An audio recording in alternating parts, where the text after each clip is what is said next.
U.S. Central Command says they're investigating an American drone strike in Syria that may have resulted in a civilian being killed. Central Command tweeted about the strike afterwards, but now there are questions being raised about what was tweeted and why.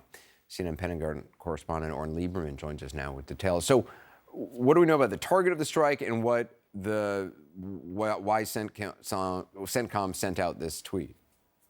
So the strike was carried out on May 3rd in northwest Syria, targeting a senior al-Qaeda leader. CENTCOM promised there would be more information when details of the operation itself were sort of confirmed and became available. But within hours of the strike happening, multiple defense officials tell CNN that General Eric Kurilla, the head of U.S. Central Command, ordered the tweet to be put out, saying that a senior al-Qaeda leader had been targeted. That is, despite high confidence when the strike itself was taken that they knew who and where they were targeting, officials knew it would still take a few days to be able to confirm who was killed in this strike. And that's at least partially because there are no U.S. troops in northwest Syria, especially after the devastating earthquake in that part of the country. And yet, this tweet still went out. And here we are nearly 3 weeks later, and CENTCOM hasn't put out any more information about who was the target or who was killed in this strike. Now, CNN has spoken to family members of the casualty who say he was a 56-year-old farmer who lived in northwest Syria with 10 kids and had no affiliation with al-Qaeda. Anderson.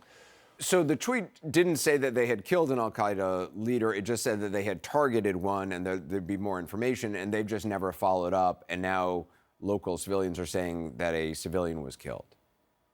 Correct. So now there is an assessment on the part of Central Command, what's known as a CCAR, a Civilian Casualty Credibility Assessment Report, which tries to figure out if a civilian was killed. If it determines that one was killed, that may, depending on the situation and the circumstances, lead to a more formal 15-6 investigation. And that is a more deeper look at what went wrong here and what was the entire process here. Part of the issue here, Anderson, is the timeline here. Strike, again, was on May 3rd. Central Command officials and other officials tell us that May 8th, so 5 days later, the Washington Post gives information to Central Command that suggests this may have been a civilian casualty killed, and it's still another week before this assessment is launched, and we haven't gotten to a formal investigation yet. So there's a question here of why has this taken so long, especially as some officials tell us the fact that it took so long to try to confirm who was killed here in and of itself was a red flag.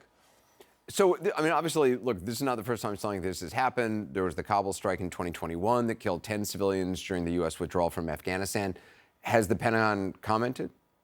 You're exactly right, Anderson, and that is very analogous. In the closing days of the withdrawal from Afghanistan, a U.S. drone strike killed 10 civilians, including 7 children. The numbers, of course, are very different here. We're talking about 1 person killed in northwest Syria. But again, there we saw the military initially defending the strike, saying it was a strike against an ISIS-K target, and they stood by that for weeks until the media, including CNN, reported that this wasn't any affiliation to ISIS-K, the target of the strike here. Yet the Pentagon says they still have confidence in the protocols and processes set up to protect civilians in the wake of that strike. Here is Brigadier General Pat Ryder from earlier today.